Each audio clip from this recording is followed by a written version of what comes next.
Procter & Gamble reporting fourth quarter results just moments ago. Earnings of $1.43 topped analyst estimates by 2 cents. Revenue of $21.2 billion was just below expectations of $21.38 billion.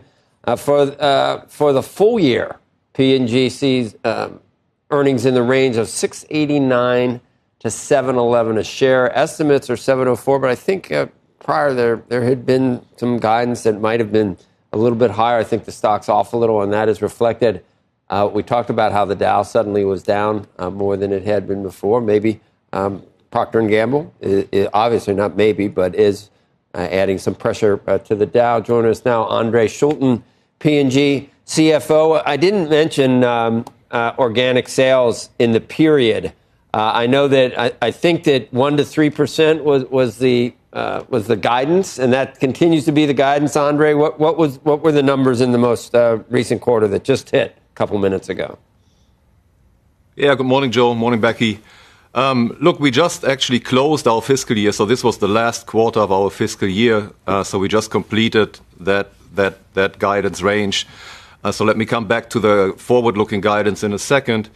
But if you look at the fiscal year we just completed, Joe, I think two things to characterize the year. The first one, we continue to build momentum. We have now 7 out of 7 regions continuing to grow or hold organic sales.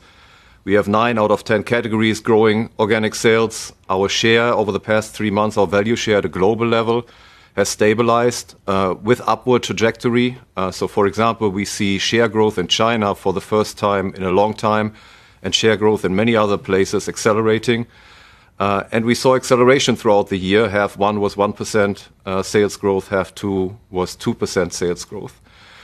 To your guidance question on the year, we delivered every metric within the original guidance that we gave for the fiscal year, so 12 months ago. Many of the headwinds that we were actually facing were not known at the time, but still the team delivered organic sales growth and core EPS within guidance range. We returned $15 billion of cash to share owners, and we remained fully invested in the business to build momentum that we see now coming through. And we did a lot of that because the team delivered $2.8 billion of productivity, the highest productivity number this team has delivered in probably about a decade. So strong year.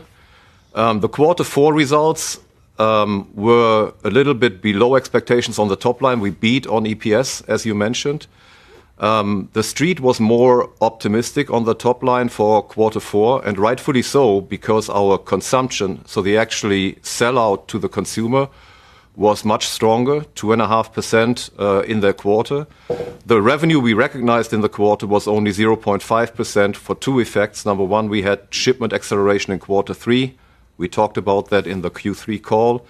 And we had some trade spend recognition because of trade event timing that impacted the difference between sell out and sell in. But if you look at the year, half one, 1%, half two, 2%, so we're accelerating. So if people were just watching the fourth quarter, what was the organic? Did you say 0.5% was the organic sales growth in the fourth quarter? That's right. And the street expectation was higher than that. It was 1.6. The actual sellout actually was 2.5. So the street was right to assume a higher number, which just didn't translate because of the shipment timing and because of the trade spend recognition. But structurally, if you look at the health of the business, 2.5% sellout is a fairly strong number, and again, growing or holding share in the majority of the business around the world. There are some headwinds that you point out for the next year. You do report adjusted net normally, so I don't know whether that's responsible at all for the 3.5-4% pullback in the stock today, but has to do with foreign exchange, and it has to do with some input costs too, which is related to raw materials and inflation. Tariffs? Yeah, absolutely. We just released guidance for the new fiscal year, which we just started, and we guided to 1% to 3% on organic sales and 0 to 3% on core EPS.